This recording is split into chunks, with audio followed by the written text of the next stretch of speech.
L'éducation des enfants. Comment donner quelques conseils simples, primordiaux, en 1 minute ou 2, pour réussir ce qui est, je dirais, la finalité de son foyer. On veut fonder une famille, donc avoir des enfants. Il est très bien de réussir son amour homme-femme, ça c'est formidable, c'est le fondement.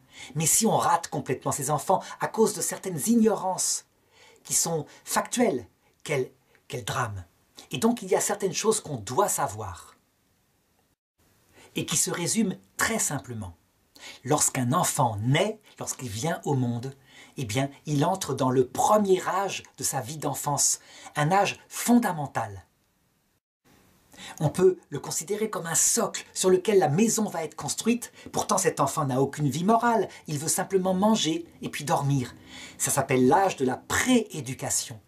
Ce petit enfant qui pour le moment n'a pas développé sa vie spirituelle, tout va se mettre en place maintenant, et c'est facile, c'est un nourrisson. Il a besoin de 2 choses indispensables dès sa naissance. La première, tout le monde le sait, beaucoup d'amour, beaucoup d'amour. Et les mamans instinctivement le prennent dans leurs bras et le câlinent, etc. Mais ce n'est absolument pas suffisant. Dès le départ, dès la naissance, il a besoin de l'autre amour complémentaire qui s'appelle l'autorité, le repère. Alors on dira, mais comment exercer l'autorité chez un nourrisson? Il va quand même pas recevoir des fessées. C'est pas ça du tout. C'est adapté à son âge, à son premier âge, à savoir une maman aidée par un papa qui n'est pas angoissé, qui dès qu'il pleure parce qu'il veut être dans les bras, va le chercher en étant à ses ordres. Une maman qui, véritablement, sait qu'il ne se souviendra pas de ce qui se passe, mais c'est lui qui a l'autorité, qui l'impose dès le départ, en le faisant, donc en allant le chercher quand on décide. Évidemment, il ne s'agit pas de jouer sur la nourriture ou sur la saleté de sa couche, mais sur cette envie d'être dans les bras. Eh bien, la maman, pleine de joie, le prend quand elle le veut, et je dirais que dès qu'il pleure pour être dans les bras, sans raison, eh bien, il est au lit. Et comme ça, on impose qu'on est la maman. On n'est pas, je dirais, l'égal. Alors, fondé là-dessus, sur une psychologie qui est habituée à n'être pas le chef, va pouvoir apparaître le 2e âge, qui commence à peu près vers l'âge d'1 an et demi. C'est le 2e âge qu'on appelle l'âge du non. C'est quand le petit enfant, là, pour établir son tempérament, parce que d'abord il veut son autonomie, dit non, non à quelque chose comme par exemple de la soupe qu'il n'aime pas. Dans ce 2e âge, évidemment, l'enfant n'a pas encore de vie morale. On ne va pas lui expliquer qu'il faut qu'il mange parce qu'il fait plaisir à maman. C'est pas ça. C'est qu'il doit être posé beaucoup d'amour et, à ce 2e âge, l'autorité adaptée à cet enfant.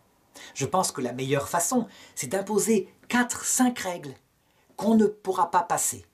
4-5 règles simples, pas 50 règles, mais 4 ou 5, afin qu'il sache que c'est pas lui le chef. Et de cette façon-là, les caprices, la vie animale qui est en lui va être calmée. Et ça se fait très facilement si on n'a pas raté le premier âge, parce que le fondement est là. Le premier âge, donc la prééducation, c'est comme si c'était 70%. Et le 2e âge fondé dessus se fait facilement. Alors, par exemple, quelques règles. Manger de tout un peu. On ne crie pas dans la maison. On reste assis à table et on demande la permission pour se lever. On a quelques mots de politesse. Bonjour, merci, au revoir. À chacun de trouver les règles en fonction de ce qui lui plaît. C'est très souple. Moi, je sais que la règle « on ne crie pas dans la maison ni dans la voiture » était indispensable, tellement j'avais été traumatisé dans mon enfance par beaucoup de hurlements. C'est aussi à cet âge-là que, modérément et par amour, pas par haine, la fessée pourra de temps en temps intervenir. Une fessée adaptée à la bêtise. Par exemple, si un gros mot est dit, c'est certainement pas une grosse fessée. Et d'autre part, la fessée, elle est exceptionnelle. Mais lorsque c'est une grosse bêtise, c'est-à-dire qu'on a dit non, et qu'il le fait quand même, avec véritablement quelque chose qui est embêtant pour son âge, eh bien, il peut y avoir une fessée sur les cuisseaux. Pas de gifle, la tête est fragile, elle est à protéger, et en plus elle vient trop vite. La fessée, elle est pensée, elle est choisie, elle ne vient pas par passion, par énervement, et elle est par amour de son enfant. Alors elle est construite. D'autre part, elle n'est pas universelle. Il y a d'autres façons de faire aussi, comme par exemple priver de dessert, mettre dans sa chambre, etc. Mais se passer de ce mode éducatif, pour les bons petits diables, c'est quelque chose, je dirais, qui est une erreur. Ce 2e âge est donc facile à passer lorsque le premier âge a été fondé. Mais lorsque le premier âge n'a pas été donné, c'est très compliqué. La fessée fait que l'enfant se met à mentir, et puis il n'obéit pas. Donc, toujours penser que le premier âge est fondamental. Fondé là-dessus, alors va arriver le troisième âge, l'âge de raison. C'est mettons de 4 ans, 5 ans jusqu'à l'adolescence. L'enfant va poser des questions et fondé sur les deux autres âges, alors on pourra donner ses valeurs, les bonnes valeurs. Il entend, il écoute. Et ce n'est pas forcément un enseignement magistral, ça se fait au cours de la vie. Et je crois que les valeurs ne sont pas n'importe quoi.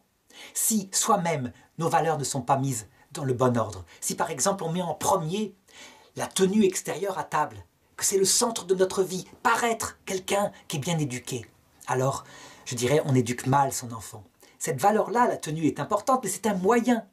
La valeur essentielle, me paraît-il, c'est la droiture du cœur, le sens de l'honneur. Et cette droiture du cœur, je dirais que elle est fondée sur le fait aussi, non seulement qu'il y a un prochain, mais qu'il y a un Dieu, un Créateur. Ne pas parler à l'âge de raison du tout à ses enfants du Créateur, c'est les condamner plus tard à ne pas avoir de réponse aux questions profondes. En tout cas, si on parle du Créateur, c'est ce Créateur qui dit que la première valeur, c'est la droiture du cœur. Ça veut dire que, par rapport au prochain, on se comporte bien. Et la valeur suprême dans sa vie, c'est le prochain, à commencer par sa famille, son proche et ses amis. On ne trahit pas, on ne vole pas. Ça, c'est des conséquences. Et ensuite viennent les moyens qui sont indispensables. Par exemple, il faut avoir un métier pour gagner de l'argent, parce que l'argent permet de vivre. Et il faut avoir de l'honneur, du respect de soi, une attitude extérieure, parce que quand on est honoré raisonnablement, on peut vivre. Et puis il faut avoir des plaisirs dans la vie. Mais le plaisir, il équilibre la vie, ce n'est pas le but. Il faut donc, à la fin de l'âge de raison, être prévenu que surgiront à l'adolescence ces plaisirs sexuels, qui ont un rôle très important, mais pas pour n'importe quoi. Pour plus tard, aimer quelqu'un avec qui on fondera une famille, quelqu'un qu'on honorera, qu'on respectera. Donc on le voit, c'est comme 3 âges de la vie de l'enfance qu'on doit connaître, mêlés d'amour et d'autorité, adaptés à chaque âge, et alors ça se passe tout seul, facilement.